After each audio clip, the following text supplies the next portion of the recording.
Hello, wonderful people. You are at All the Feels, a discussion about emotion. I am Patricia Angelin of Alba Technique, and we are on Facebook Live, and you are very, very, very welcome. Today, we are picking up where we left off on Instagram Live last week, and we are going to discuss following the new year and the holidays. Many people have a huge slump. So we discussed that in the last one, and what that is and what we can do about it.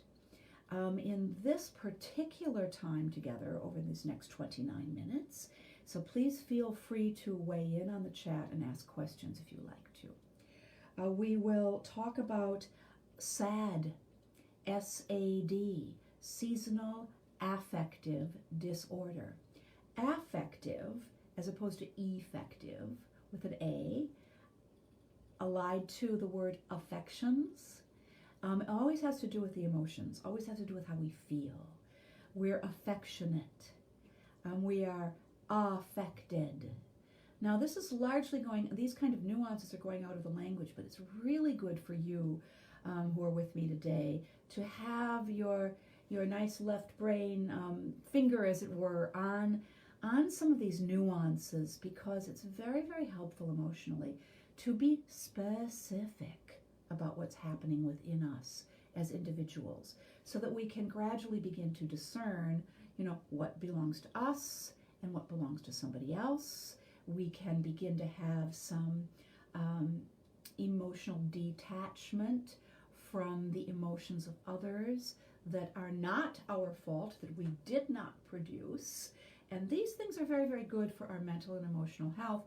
And even though other people may sometimes push us to be doing something because of the way they feel and telling us that we have produced these feelings in them, sometimes it's just not true.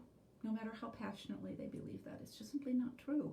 So for us to begin to develop an ability to emotionally detach from what we observe the other individual is feeling, it empowers us. It frees us actually to be able to love that other person more effectively, more charitably. Even if they're kind of a crazy person, you're going to be able to not, how shall we say, not participate in their crazy, accompany them but not participate, and also, very importantly, not enable. So going from that, why don't we go to the question that did not get answered on the Instagram Live last week at the same time, and that is left over from last week. There are some people in my life, said the questioner, who are probably undiagnosed with SAD, seasonal affective disorder, or I want to add into that the subset of that clinically, which is SSAD, and I forget what the clinical word is for that, but basically it's the subset of a serious diagnosed by a psychiatrist SAD, seasonal affective disorder. And goes on, the questioner says, what are some ways that they can cope, as well as myself, someone in their life? This is just such a wonderful question, because we all know someone, if not ourselves, who feel one degree or another, or an intensity or another of, shall we say, dread of winter, or simply doldrums. Katie and I were talking last week about what are some of the words that we use to describe our feelings that are so onomatopoeic that when we just say the word, it kind of lets everybody know an aspect of what the feeling actually is. So there is such a thing as a dread of winter. So I do not have it. But then I am among the people who was born and reared in the far north of the United States. And the further north you were born and reared, the more your body systems, your neural systems have to learn as you're growing up how to cope with the fact that there are going to be fewer hours of daylight, there's going to be more cloud cover, as well as the fact that it's going to be cold. So everybody puts in, the basket of their emotions, very complicated relations to seasons. I, very unusually, would have a serious dread of summer. Well, I will tell you why. And you're like, of summer? Like, what is her problem? Doesn't she like heat? Well, I don't mind heat, or I never did, until I had a number of heat strokes over a number of years. And now my body no longer regulates heat. It doesn't perspire anymore.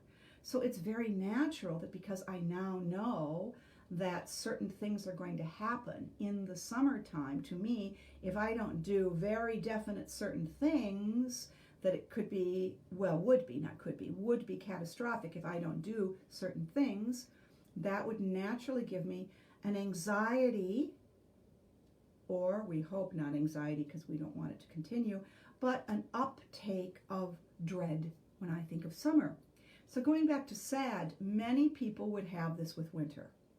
I have noticed over the years that as we have more and more immigrants who were born and reared in naturally warm climates, in the Caribbean, in Mexico, in Bangladesh.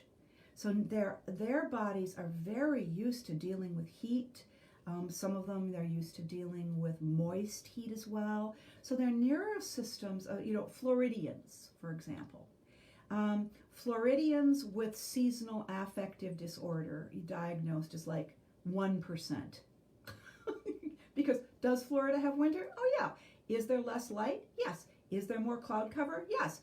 But as compared with people who are Alaskans, oh my goodness, you get almost no daylight in Alaska in the height of winter. So I think it's something like 1.4% in this particular study that I read a while ago in Florida of persons who are diagnosed with SAD versus nearly 10% of people in Alaska.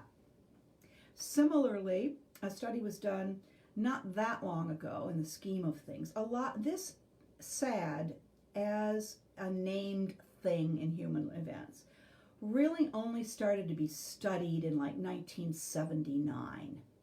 So that would be around the same time that Susanne Bloch was doing, I'm going to get the book, which is like nearly within reach here, but Susanne Bloch was starting her studies down in Chile at the University of Chile in Santiago de Chile in South America. And, oh dear, it's backwards. Sorry about that. Susanne Bloch, a scientific method for emotional induction, Alba emoting. So this is available on Amazon. I wrote a preface and co-edited the book. Most of her work is in Spanish. For those of you who read Spanish, you could read a lot of her things, and you can get the Spanish language books on Amazon as well. But so she was doing her work with her colleagues in the first studies on human emotion, which eventually caused her to create the Alba emoting system, of which Alba technique, upon which Alba technique is founded. So I do subscribe to Susanne Bloch's theories. And but it would have been about the same time that the studies were being started on seasonal affective disorder, circa 1979. So it hasn't been that long.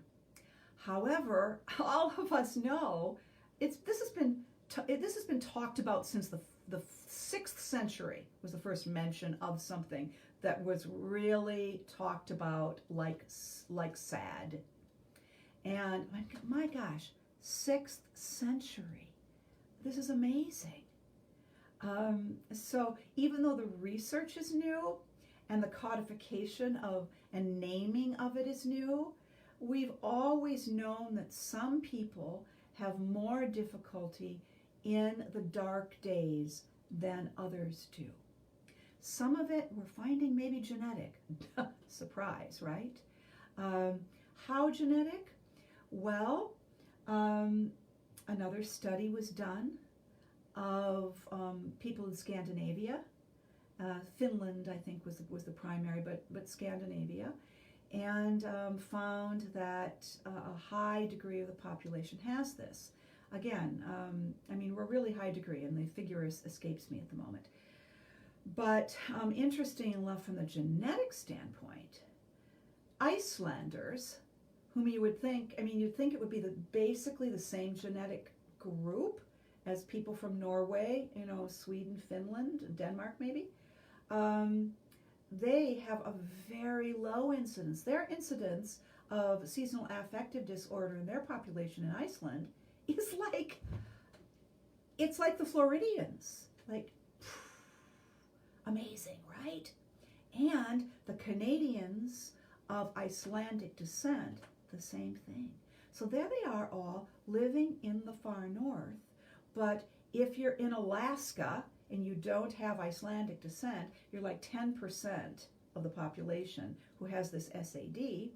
And if you're in Iceland, which is every bit as far north, and in northern Canada, but of Icelandic descent, you have a 1% chance of it.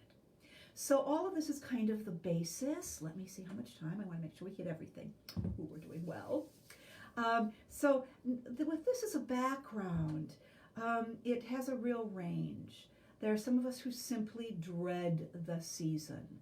We can dread the season because lots of emotional entanglements with everything being over in terms of the fun things, the gift giving, the fireworks, the attending church with persons who are like-minded with us theologically, and just the general goodwill and bon ami of everything from Thanksgiving all the way through New Year's and 12th night and Epiphany.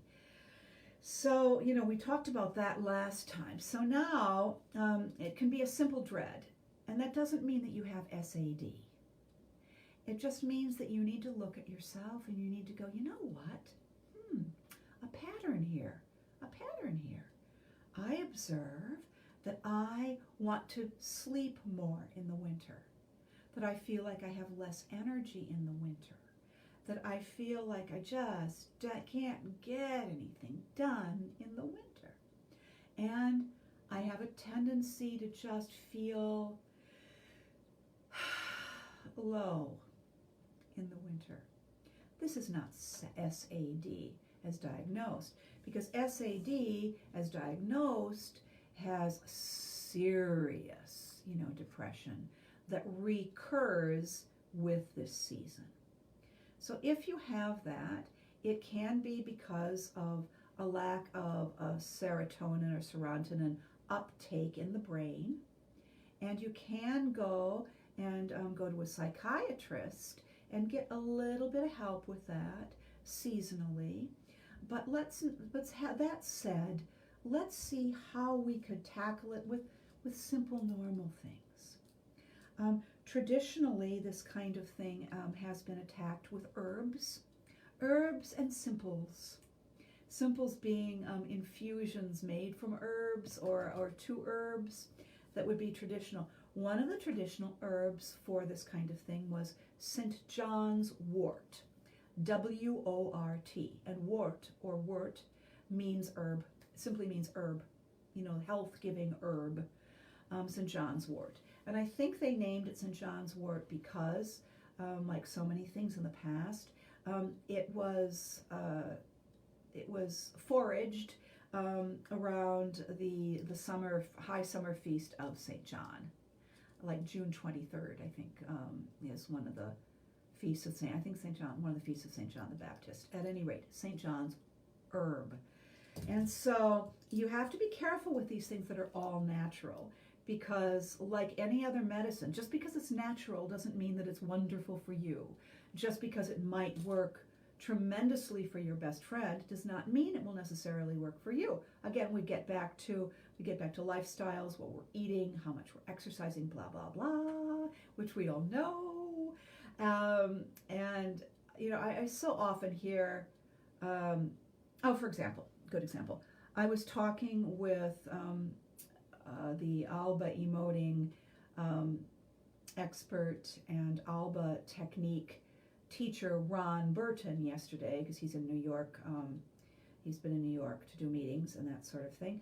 And we were talking about the efficacy of the probiotic raw vinegar, either alone in water or with, if possible, of local honey. You've heard me say this before. Some people put a squirt of lemon, fresh lemon in it. Some people put some ginger in it. I even know a person who put ginseng in it. Ginseng in Qigong is a most excellent thing for energy. Ginseng, Ginseng, ginseng. So St. John's wort for depressive symptoms, ginseng for a little more energy. And this, his friend said, yeah, I tried that. That didn't work. And you often get this from people. It's the two sides of the coin. On the one hand, somebody finds something that works for them, and then they're all passionate about it, and you have to try it, and you have to do this, and if you do this thing, fill in the blank, whatever was wonderful for them, you are going to be healed, and it's going to be wonderful for you. Meanwhile, you try to do it, it doesn't work for you. Well, different genes, different body, different everything.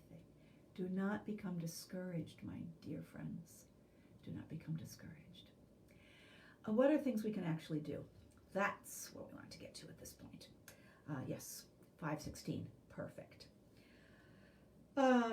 If you notice in your body patterning that this is happening on a seasonal basis, that you feel in the doldrums, that you're having trouble getting up in the morning, one of the first lines of defense is to make sure that you get outside in sunlight. If it's cloudy, the sun is behind those clouds, so you get outside in sunlight. And if your, feet, ankles, knees, and hips allow you to walk in the sunlight. In the daylight, if it's cloudy, even if it's raining, even if it's snowing, every single day. 5 minutes can make a difference. 10 minutes to 15 minutes will make a difference. Might be nuanced, but it'll make a difference. So that's your first line of defense, because it's something that almost all of us can do. Even if we're in a wheelchair scooter kind of thing and we can't do the walking, which would make it the exercise, we can get on our cart or get somebody to assist us in our wheelchair or whatever. We can get outside into natural light. Do it. Do it daily or almost daily. Find a time in your day when you can do this. This is particularly important right now with everything we've been undergoing with the length of the pandemic, the length that's getting more and more and more difficult on everybody. How it's getting difficult on everybody is manifesting differently in different persons. And also in the United States of America, I would argue that our, and I have argued this before, that our political system and even the events over the past 6 months, culminating in what happened in our capital city this past week. It is all symptomatic of aspects of this, and the way each one of us differently and in our groups, in our, if you will say it, tribal groups, and that's accurate neurologically, are reacting to things. We are very, very reactive because of lockdowns. So that exercise, that's going to be our number one cognitive behavioral therapy. We're going to behave. We're going to adjust our behaviors. So that's the one thing I want you to do if you find that this is a pattern of yours for winter. You exercise. If, as the question was, it's not you, it's a friend, your friend might have a real tough time getting herself or himself to do this. Help that person. If you're within a geographic area where you could drive to that person's home and mask yourself up and mask your friend up and say, come on, we're going. We're going out for 10 minutes. Come on, get up. I don't care how you feel. Get up, we're going for 10 minutes. And do that until the person can build a habit despite how the person's feeling. That will really help. And you will know that you have done an act of great charity for somebody else and helped them through this in a way that is not small and in a way that will make you feel better because you will know you are doing good for someone else and spinning out, spiraling out like a wake behind a ship, from you and from that person. The good that you do does have consequences, and this could be good. So the exercise thing, either for yourself and or assisting a friend to do it. If you're geographically not in close enough proximity to your friend to assist the friend and like do the walk with the friend, notice I say it does not, you don't have to go running. If running gives people dopamine, if it's an excellent thing, if your body can allow you to run, as runners know, it can be a very, very good thing. But there are many of us who can't do that. But we can walk, even if it's slow, outside. So that's your number one defense. Number two, in addition to this perhaps, and you can get these things online. I have not researched it, so I don't know what is best. But what this study, the first study in 1979 on SAD found was that if people put a light source, a light box, full spectrum light like sunlight in front of them and were in front of that artificial light source for a half an hour to an hour a day, that it significantly ameliorated their SAD without any drug or any other behavioral modifications. Now you don't look into the source. And what research has also found more recently about ultraviolet light, you want to make sure that you're getting something on Amazon or wherever that would be not exposing you for half an hour a day to the kind of light that causes skin cancer. So we're weighing these things, but so it needs to be broad spectrum, but not have the high blue part of the spectrum that we're getting so much exposure to anyway because of these things. And what I'm talking to you on now and what you are watching me on now, whatever that might be. So that's the second thing. You can get yourself like a plant light, as it were, only it's for you. And then you would need to schedule it. This is behavioral modification. You'd need to schedule it. You need to sit in front of it. So if my screen, and that would be about the size that you'd need, this or the size of an not an iPad, what word do I want? Laptop. That would be about the size of a screen that you'd need, so you could set it up in front of you, and you could be reading a book. You could be reading a book down below and just having the thing shining on your face.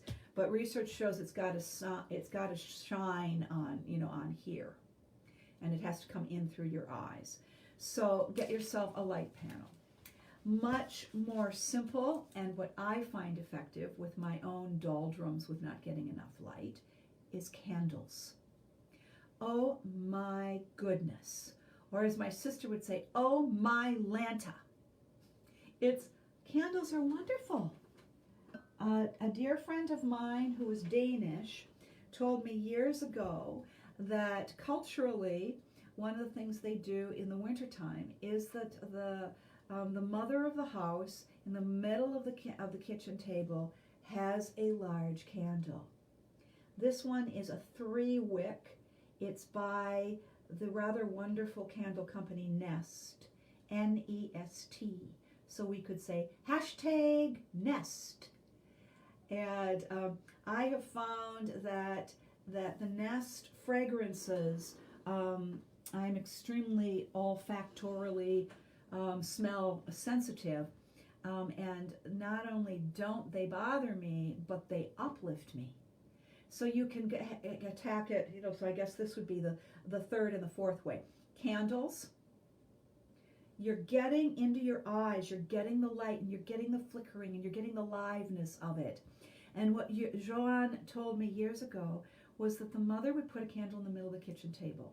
And when she would get up before waking the family, the mothers of Denmark light the candle, a big candle in the middle of the dining room table, so that as people come into the kitchen from their beds with sleepy eyes and not wanting to get up, and it's cold outside, there is this lovely flickering liveness of light and warmth right in the middle of the dining room table. So that is a very practical thing. That is a thing that does not necessarily cost a lot of money to get a candle safely in a bowl of water. Please do these things safely. And, in your presence, and have that lit while you're eating your breakfast first thing in the morning. Give you a little bit of emotional help, a little bit of emotional uplift. So those are the things that, in answer to the question, what can you do to assist your friend? Well, you suggest these things. You suggest that, that the person watch their own patterning, be aware of it. Does this happen every year? Is this COVID year a particularly tough year for the winter? Maybe some of us who just have a little bit of this, we need to do more of these interventions this year than we've ever needed before. Outside for exercise, with a friend or alone, a simple candle that you light first thing in the morning in a specific place. Each time you see the flame, it flickers. So light, two different types of light therapy. The exercise outside, that was the first thing. The light therapy with a box, which you'd have to schedule, so you do it at the same time of day, and you'd make sure you do it every day, because it takes about 3 weeks for it to actually make a real difference. So do be patient with yourselves. All right, I think I have answered that question. I'm going to now look and see. There have been questions that have been coming in, but this is so important that I really wanted to deal with it and deal with it in some depth. What do we have here? Okay, I'm going to read it to you. We may, if it gets complicated, we will take it up again on Instagram Live next week, 5 p.m. to 5:30 Eastern Time. And the question is from Rosette. Long question. Sorry, I am seriously having a problem watching my coworker be in an easily triggered space at this time. Ooh, boy, that is tough. Watching my coworker being in an easily triggered space at this time, where I can see and feel his distress come and go through the day, in his speech and in his body. I have unconditional love for him. Oh, that is wonderful to read and to hear. Hard on you. I have unconditional love for him and think his distress is natural for where he currently is at emotionally.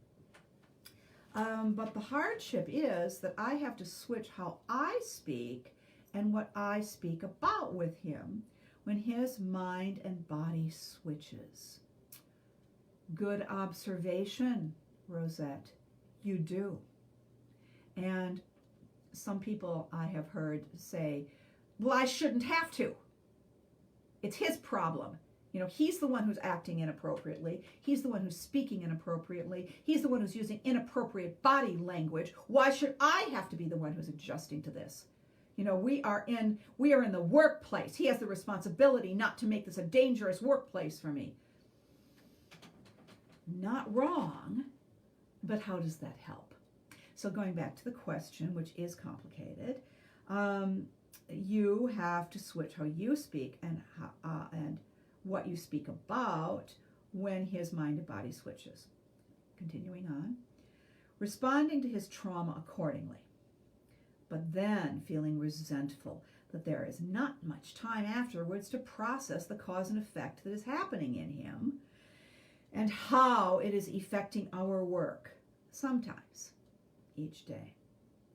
Can't tell who to save, what to save, too much problem solving around his re-stimulation. Whoa, That's a biggie. And it's an important question, and it's a question that many, if not most of us, who are working with other people have to deal with. So I will give this some thought, Rosette. Thank you very much for asking this question, which is a multivalent question. And we will answer this question first and foremost in some depth next week at 5 p.m. Eastern Standard Time in the United States of America on, yes, Instagram Live. Thank you all for joining me in this discussion on SAD, Seasonal Affective Disorder. Good health to you all.